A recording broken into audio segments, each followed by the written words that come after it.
before we start our today's session, I would like to thank again UKAC for organizing such a great event. The speaker for today is Mr. Marzunisham Omar. He is the Director of the Economics Department of Bank Negara, Malaysia.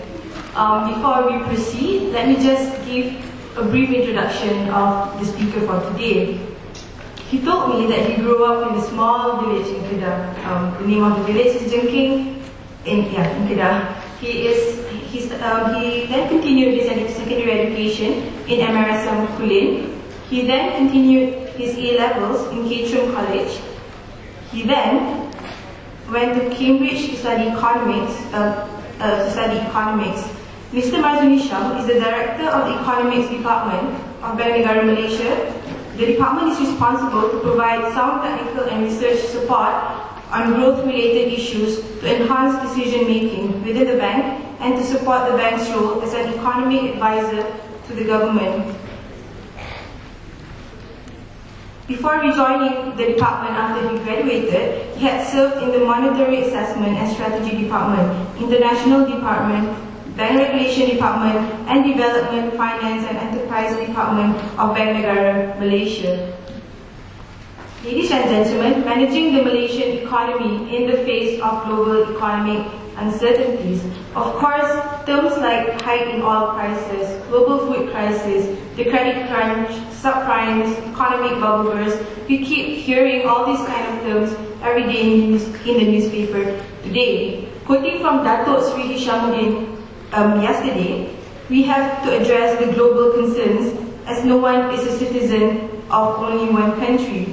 Ladies and gentlemen, highlighting the latest trends and the recent development that we see, for example, in June this year, consumer price inflation increased by 7.7%, of which about 41% of the increase in inflation was due to the increase in transport costs, while the other 41% of the increase has been due to the higher prices of food. The rate is more than double. The rate is more than double than 3.8% of the annual inflation rate recorded in May. Ladies and gentlemen, this year's June's inflation rate was the highest since April 1981, when consumer prices raised 10.8%. And this is just one of the statistics that basically is available today. We see that there are lots of indicators showing how the economy is really going about today. So the question that we would think as students here is, what are the upcoming trends that we may need to expect, and what can we do? Basically, how can we make ourselves to be better equipped to face the future that is full of, again, economic uncertainties. Ladies and gentlemen, I'd like to invite Mr. Marzunisham Omar to address his concerns.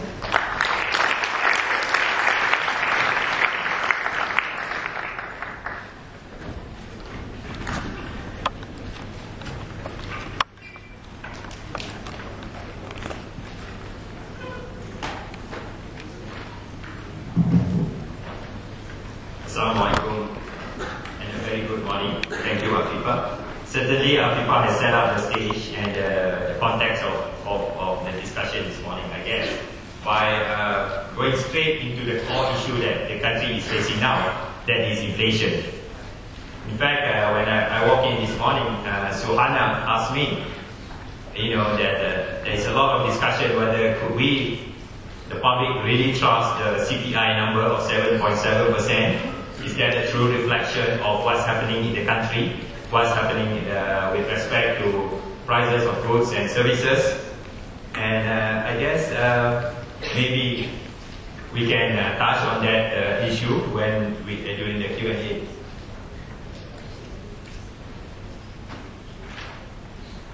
Okay, thank you. Anyway, what I'm trying to do basically is that I don't intend to speak long. I will probably spend about 15 to 20 minutes, and then that will leave, I think, about half an hour for discussions, for questions and answers. And I understand that yesterday there were a lot of questions, there were very interesting discussions, so I'm looking forward to it. And thank you to the organizer for inviting Bank Negara Malaysia to share our thoughts on the economic situation in the country today.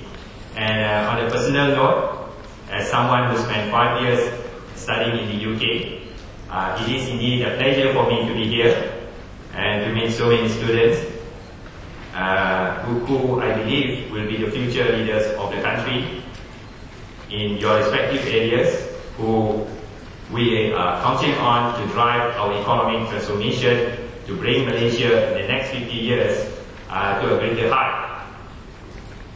First of all, of course, we have to recognize that we have achieved a lot. We have come a long way in the past 50 years. If we look at back when we achieved our independence 50 years ago, there were also a group of countries all over the world that actually achieved independence during the same period of time. Countries in Africa, countries in Southeast Asia always come to mind. Last year I was in Tanzania. I was also in Kenya. And looking back at these two countries, which also had natural resources, which had the British left them more or less like what British left us with the education system, with the civil service, with the British legal system. But when you look at these two countries and look at Malaysia, where we started more or less the same level of development with them, but we are, to use a phrase of a very chairman of a bank in Kenya, we are way ahead of them now. In fact, this guy, the chairman, is a very old man. He told me a story that when he was in the Kenyan government in the early 70s, the Kenyan government actually sponsored or provided a grant for the Malaysian government to go in the early 70s, to go to Nairobi to study about their transportation system. And this was in 1970, early 70s. You know, Kenyan government paid us to study about their public transportation. So he was telling me and a group of other Kenyans. But he said 2 years ago he came to Malaysia and he was so impressed.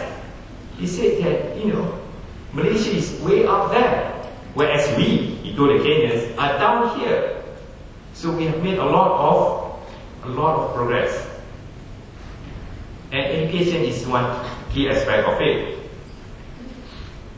So, of course now, today, we are facing with some global uncertainty.